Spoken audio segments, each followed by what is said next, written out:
Merhaba, bugün el açması lezzetinde harika bir patatesli gül böreği hazırlıyoruz.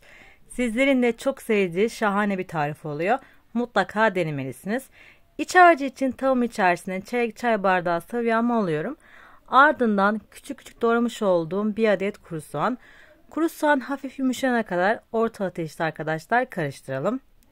Ardından yarım yemek kaşığı domates salçası ilave ediyorum. Salçayla beraber tekrar karıştırarak salçanın kokusu çıkana kadar karıştırıyorum. Ardından bir yemek kaşığı kadar su ilave ediyorum arkadaşlar. Su sayesinde patates daha yumuşak olacak ve salça dağılacak. Ardından üzerine yarım tatlı kaşığı tuz ilave ediyorum. Bir çay kaşığı karabiber ve bir çay kaşığı da kırmızı pul biber. İlk etapta katmanın amacı arkadaşlar bütün patatese baharat ve tuzun gelmesi. Daha sonra haşlamış olduğum 4 adet patatesi ilave ediyorum. Patatesi daha önceden bu şekilde ezdim arkadaşlar. 4 adet büyük boy patates kullandım. Patateslerle beraber tekrar karıştıralım iyi bir şekilde. Sizler beni bu tarifi ilk defa izliyorsanız lütfen yorum kısmında bahsetmeyi unutmayın. Tarif hakkında yorum ve görüşlerinizi de mutlaka bekliyorum. Arkadaşlar inanın çok lezzetli oluyor. Çok da seveceğiniz bir tarif olacak. Arzuya göre biraz kırılmış maydanoz ilave edebilirsiniz. Maydanozlarla beraber biraz daha karıştıralım ve iç harcımızı kenarda soğumaya alalım. Sosu için yarım çay bardağı sıvı yağ bir tane kabın içerisine alıyorum. Ardından bir çay bardağı süt. Sosum hazır arkadaşlar. Ben bu tarifte 3 adet günlük yufka kullanacağım. Yufkaları açalım ve üst üste koyalım. Sonra onları dilimleyeceğiz arkadaşlar. 4 parçaya ayıracağız. Buraya kadar izlediysen lütfen tarif hakkında yorum ve görüşlerini yazmayı unutma. Ve beni hangi ülke ve şehirden izliyorsanız onu da yorumlarda bahsederseniz çok mutlu olurum. Sizlere merak ediyorum. Yufkalarımı üste koydum ve bıçak yardımıyla kesiyorum arkadaşlar. Siz istediğiniz boyutta, büyüklükte hazırlayabilirsiniz. Ben 4 parçaya böldüm. İsterseniz daha küçük hazırlamak için 8 parçaya da bölebilirsiniz. Yufkalarımı kestikten sonra artık böreğin hazırlanışına geçebiliriz. İç malzemem de soğudu arkadaşlar.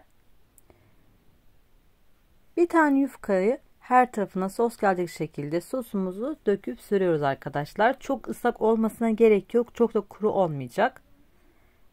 Bu sos sayesinde daha yumuşak, çok lezzetli bir börek olacak arkadaşlar. Fırçayla dağıttıktan sonra geniş kenarına istediğiniz miktarda iç harçtan alın. Ben biraz bol kullanıyorum arkadaşlar. Patates yerine istediğiniz farklı iç malzemeyi de kullanabilirsiniz. Peynirli, ıspanaklı, kıymalı da tamamen arzuya göre arkadaşlar. Bu şekilde patatesleri dağıttıktan sonra o artan yufkayı üzerine kapatarak artık sarmaya başlıyoruz. Çok gevşek veya çok sıkı olmasına gerek yok. Ve böreğimize gül şeklini veriyoruz. Kenardan alıyoruz ve doluyoruz arkadaşlar. Şeklimiz bu. Yağlamış olduğum fırın tepsime böreklerimi diziyorum. Bu uç kenarını hafif içe katlasanız daha iyi olur. Diğer kalan yufkaları da aynı yöntemle hızlı bir şekilde tamamlıyorum. Sizler bu tarifi ilk defa gördüyseniz lütfen yorumlarda bahsetmeyi ve sizler daha önce de denediyseniz de lütfen nasıl hazırladığınızı onu da yorumlar belirtirseniz çok mutlu olurum. Kim yediyse arkadaşlar tarifini istedi. Oldukça pratik ve lezzetli bir börek oluyor. Mutlaka sizler de deneyin. Denerseniz mutlaka görüşlerinizi de bekliyorum. Hızlı bir şekilde kalan yufkaları da aynı yöntemle tamamlayacağız.